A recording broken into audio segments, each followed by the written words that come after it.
Muy buenas, mi gente de YouTube. Bienvenidos a tu canal Danny Soluciones. En este video te vamos a enseñar cómo instalar un controlador de presión en una bomba tipo jet. Lo primero que vamos a hacer es ver las especificaciones de la bomba tipo jet y del presurizador o controlador de presión. ¿Cuáles son las especificaciones que debemos de observar en nuestro controlador de presión o presurizador y en la bomba de agua? Hay varios aspectos muy importantes que debemos de mirar y chequear. Primero, ¿qué amperaje puede soportar el controlador de presión?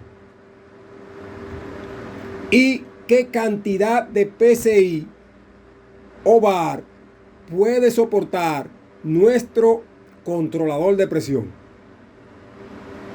Después que tengamos esos datos, debemos de ver qué amperaje maneja la bomba de agua, porque si la bomba de agua maneja un mayor amperaje al que puede soportar el presurizador, te va a dañar tu presurizador o controlador de presión. Te puede dañar la tarjeta electrónica que utiliza este tipo de presurizadores.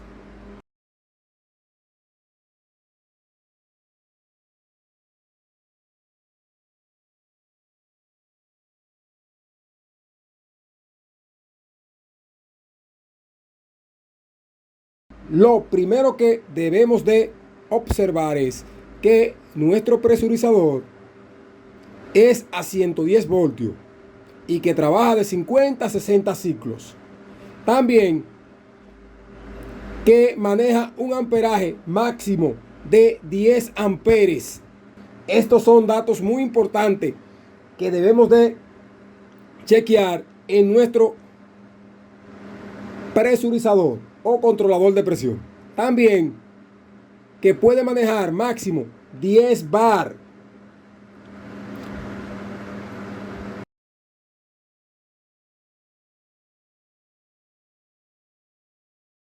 Este presurizador soporta 10 bar.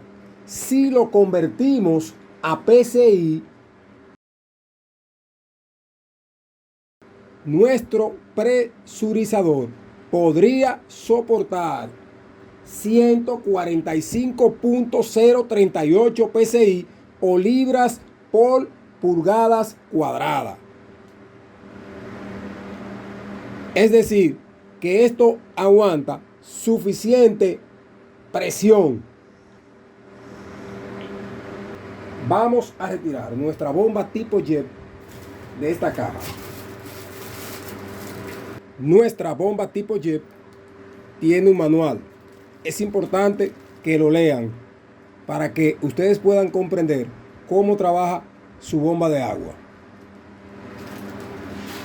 La bomba de agua que tenemos aquí tipo jet trae todas las especificaciones que el fabricante colocó aquí en la placa de datos, que se encuentra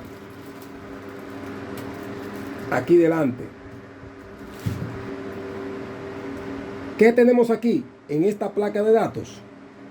Aquí tenemos que la bomba dice que trabaja a 127 voltios, 60 ciclos y a 5 amperes.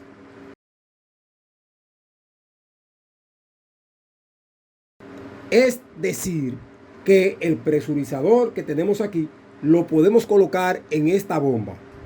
¿Por qué? Porque nuestro presurizador o controlador de presión soporta un amperaje de 10 amperes máximo. Y aquí esta bomba máximo puede llegar a 5 amperes. Dice también que tiene un flujo máximo de 43 litros por minuto y una altura máxima de 35 metros.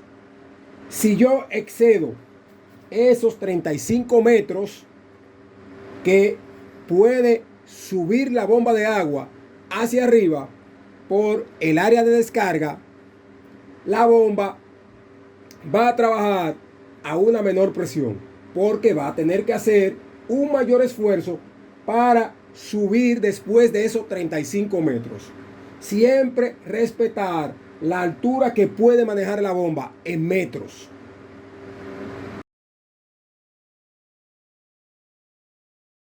Dice que trabaja a una velocidad de 3400 revoluciones por minuto.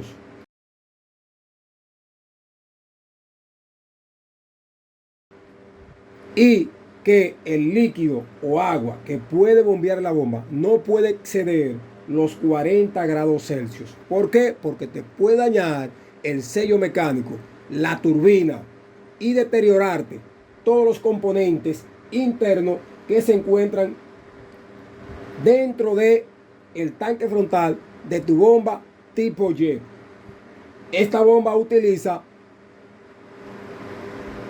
un difusor y se puede dañar si esa agua supera los 40 grados Celsius. Un dato muy importante que tengo que explicarte de este tipo de bombas. Dice aquí que el ciclo de trabajo de esta bomba de agua es de 50 minutos de trabajo por 20 minutos de descanso. Es decir, que si yo dejo esta bomba trabajando más de esos 50 minutos, pueden presentarse varias situaciones. Que la bomba empiece a presentar un calentamiento y esto hacer que ella disminuya la presión. ¿Por qué? Porque aumenta el amperaje un poco y puede traer situaciones en la bomba de agua. Cuando estés utilizando una bomba como esta, la dejas trabajar 50 minutos y le das 20 minutos de descanso. Es muy importante esto. ¿Para qué? Para cuidar el motor y el bobinado de la bomba de agua y esos componentes que trae tu bomba de agua.